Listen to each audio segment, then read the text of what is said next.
संविधान द्वारा सिखाया गया एक रिवाज, जनता के लिए बेबाक आवाज।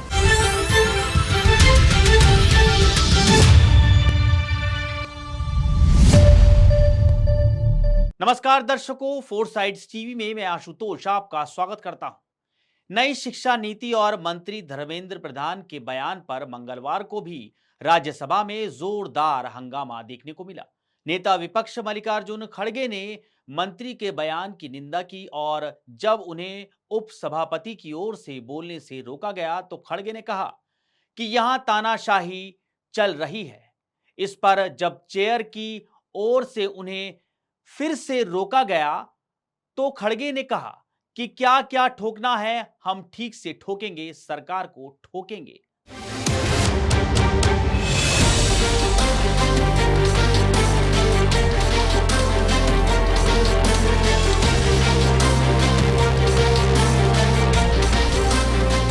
राज्यसभा में नेता सदन जेपी नड्डा ने खड़गे के बयान की निंदा करते हुए कहा कि नेता विपक्ष की ओर से आसन के लिए इस तरह की भाषा किसी भी रूप में स्वीकार नहीं है और इसके लिए उन्हें माफी मांगनी चाहिए।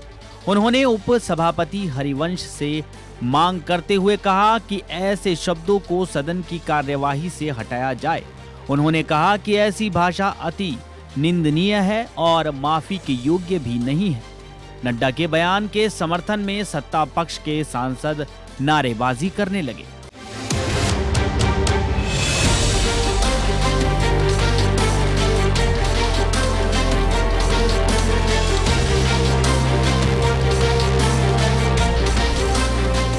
इसके बाद खड़गे ने सदन में खड़े होकर कहा कि मैंने आसन के लिए ऐसे शब्दों का इस्तेमाल नहीं किया। उन्होंने उपसभापति से कहा कि अगर आपको मेरी बातों से ठेस पहुंची है तो मैं इसके लिए माफी मांगता हूं, लेकिन मैंने ठोको शब्द का इस्तेमाल सरकार की नीतियों के लिए किया कि हम सरकार की नीतियों को ठोकेंगे।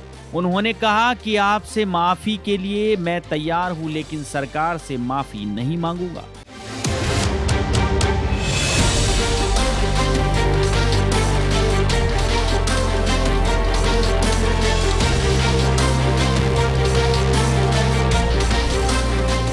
खड़गे ने आगे कहा कि अगर तमिलनाडु की जनता को मंत्री धर्मेंद्र प्रधान असभ्य कहेंगे, उनके स्वाभिमान को चोट पहुंचाने का काम करेंगे तो ऐसे मंत्री से इस्तीफा लेना चाहिए। ये लोग देश को तोड़ने की बात करते हैं। इसके बाद जेपी नड्डा ने खड़गे की माफी की सराहना की, लेकिन कहा कि अगर उन्होंने सरकार की नीतियों के बारे में भी ऐसी बात बोली है तो इसे सदन की कार्यवाही से हटना चाहिए।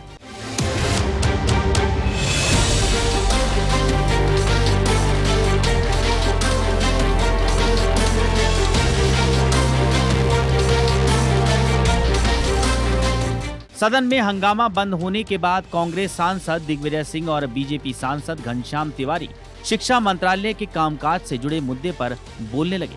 ये मुद्दा आसन की ओर से तय किया गया है। बीते दिन नई शिक्षा नीति पर बोलते हुए धर्मेंद्र प्रधान ने डीएमके को असभ्य और अलोकतांत्रिक पार्टी करार दिया था, जिसके बाद से लगातार विवाद जारी है।